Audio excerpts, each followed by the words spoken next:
Hello guys, welcome back to my channel. So yesterday we have discussed about the detailed description of the EC2 instance and monitoring and status checking of it, and we have created some sort of privacy groups or security groups for creating some sort of security for the information that we have provided. So we have seen the basic concepts of having different types of inbound and outbounds of the data that will be taken from the people. So today we are going to know about the EBS volumes. As we know, elastic based stored volumes, the block stored volumes. These are the volumes that are basically in the types of two. These are magnetic type and general purpose type. So in the detailed explanation, basically we will be seeing the EBS volumes, how we can expand the data, reduce the data, and how we can add the data for an EC2 instance. So today we have seen the information that is we have a command that is known as the lsblk, that is known for listing out all the blocks present in the command or the directory that will be saved for the like dev xdev dash slash xdf or sdf or any sort of data that will be stored there. So we will be getting, if you press enter that command, we will be getting xvda, that is having a internal subspace of the data of 8 GB, which is in the partially in the form of disk and partially in the form of a part with a mount point, which is ready to occupy or which is ready to take the information that you give to the EC2 instance, or the EC2 instance will be giving the information for the this kind of data. So here the file system will be managed by cd hyphen or cd slash, so that we will be seeing the internal data or the files that are present in that. So that here the ls will be showing the different types of files lists that are present in the data that will be required for us. So file system will be seeing the rearrangement of data according to the particular blocks. So if you first create the data, or if you first create the volume, there the data will be in the particular different types of blocks, so that the data which we send or the EC2 sends to the EBS volumes will be organized or rearranged or reorganized according to the blocks that will be stored in the binary form. So for the Linux machine, there are different types of file systems like XFS or ext4. For Windows machine or the Windows using operating system machines, that is that those have the file systems, that is FAT32 and NTFS. So here the volumes and the snapshots will be created according to the use of the user or the server user, so that the volumes are the basically EBS or the data that is required for the information. Snapshots are their backup. So if the volumes are of SDB, then the internal storage will be of XVDB. If the volume is of SDF, then we will be getting XVDF. We cannot stop all the IOPS at the same time, but we need to stop all the IOPS on the way to derive. Before, you need to decide the increasing or the decreasing or modifying or connecting or disconnecting the volume side or the volume. So if you want to generally create a volume or add a volume or attach a volume to that EC2 instance, then you need to compulsorily deactivate or detach the input output IOPS to the EC2 instance and this volume. So file space -s or xdev slash xvdf will be giving the files that will be stored for or we need to create a data that will be stored in the data. We will be creating the file to store the data. So for the creating or making a file, we will be using a command known as mfks, so that will make the file in which type or which type of data we need to take it, for which type of file system we are using, and which type of volume we are adding to it. So here the data will be of mfks -t ext /dev /xvdf.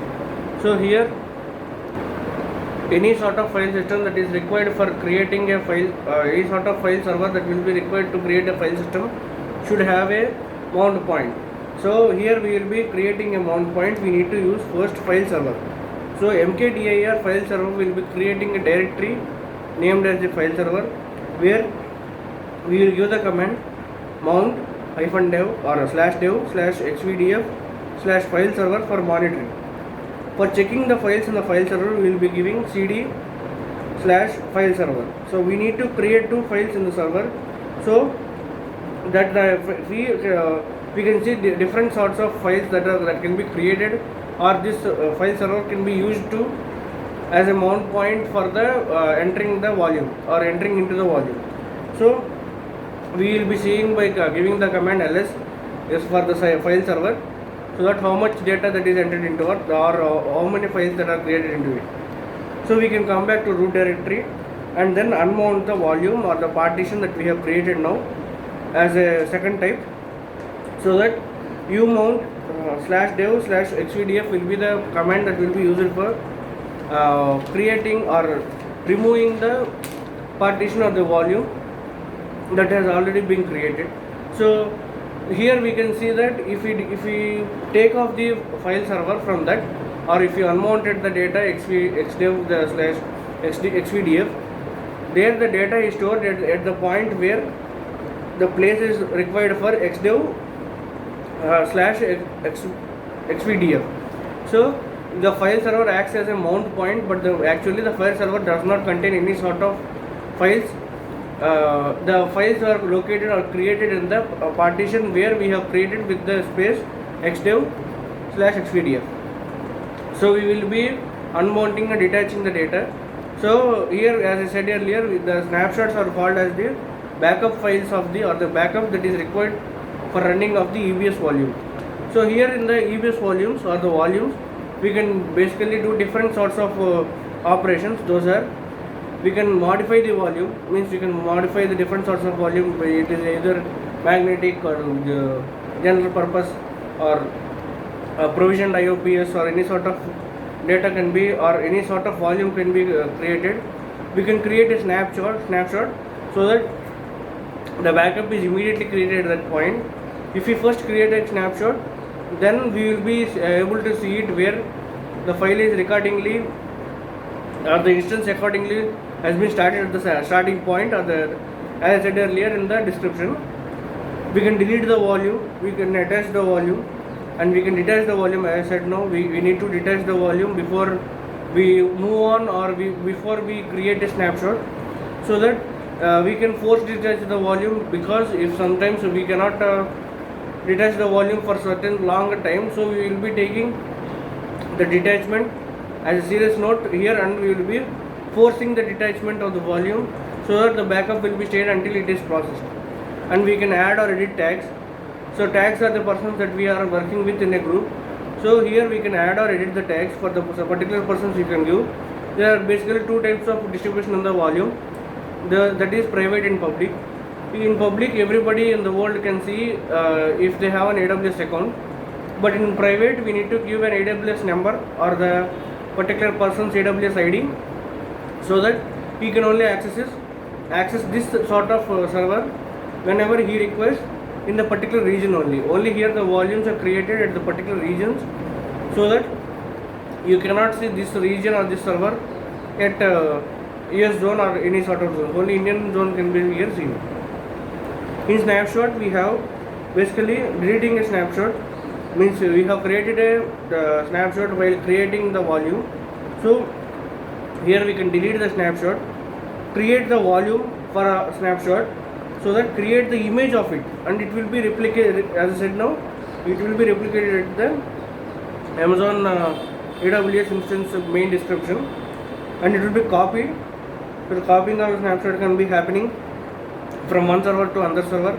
The main person will be giving you the information that will be required for, as I said, in the private distribution, he will be giving you the AWS ID, so that you can access it and copy it. You can modify the permissions. Here I said no, we can add the delete the tags, or we can add or edit the tags. So in the tags we can modify the permissions for who can read, who can write, or like that. Here also in snapshot we will be adding or editing the tags, so that the volume will be varying according to the system that is available in the region, how much data that is appear. So Varying of the volume can be done in the two types. That is, we have two options here. We can first create a volume and then create a snapshot, and we can then detach the snapshot, and we can increase the size of the volume, or else we can directly create a modified size by going into the instances and taking action on it. So today we have seen the information that is required for modifying the data and modifying the volume, and generally we have seen the characteristics and the different sorts of operations or actions that can be taken place by using volumes and snapshots. Thank you.